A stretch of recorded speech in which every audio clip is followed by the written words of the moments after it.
J'ai été éditée à l'Escampette, ce qui est aussi une chose assez rare et exceptionnelle, c'est-à-dire que je n'ai pas envoyé mon manuscrit à l'Escampette, tout simplement parce que je n'avais pas de manuscrit à l'époque. J'écrivais des nouvelles qui étaient publiées dans un journal qu'on faisait avec des amis à Angoulême, un journal qui s'appelle, parce qu'on doit toujours faire un dernier numéro, Le Paresseux.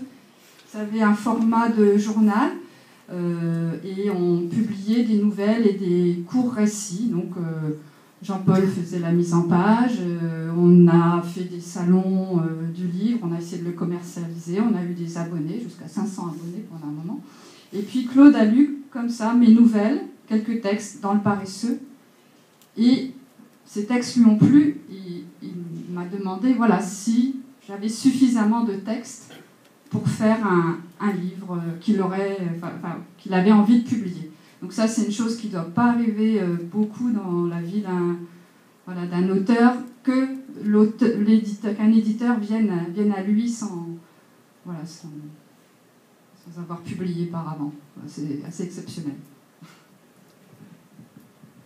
Pour continuer cette histoire un peu familiale, je m'excuse pour tout à l'heure, mais c'était dur pour moi de vous parler de Jean Rodier, vous l'avez compris. Pour continuer cette histoire familiale, j'ai sur ma grande table là un manuscrit absolument magnifique d'un inconnu qui m'a été envoyé par Jean-Paul. C'est comme ça que les choses se font. C'est un manuscrit qui a été écrit par un de ses amis, que je n'ai pas rencontré d'ailleurs encore. Et Jean-Paul a considéré, sans se tromper, parce qu'il connaît bien la maison maintenant, que ce manuscrit était pour l'Escampette. Et c'est lui qui me l'a envoyé, et en effet, c'est un petit livre absolument superbe, c'est une petite perle, avec un titre magnifique, ça s'appelle Monsieur Chemin. On peut s'appeler Chemin, la preuve. Et c'est un livre qui va être publié vers la fin de l'année. Enfin, c'est pas encore bien prêté, ça. Mais voilà, les choses se font comme ça. Quant à Catherine et Jean-Paul, c'est un peu dur de parler comme ça en présence des auteurs. Non, oui, j'espère que ça n'a rien de ridicule, mais ils représentent vraiment pour moi ce que la littérature est capable de nous apporter.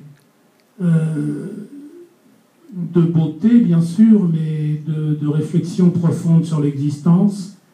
Et chez eux, il y a une particularité que j'aime énormément dans mes goûts littéraires, c'est cette façon de creuser très profond sans avoir l'air d'y toucher. Ça me plaît énormément. C'est la caractéristique des nouvelles de Catherine, qui ont l'air toujours d'une extrême légèreté, et enfin, je vous engage vraiment à les lire, et qui en fait sont une réflexion très profonde sur l'existence. Et je pourrais dire à peu près mot à mot la même chose des romans de Jean-Paul.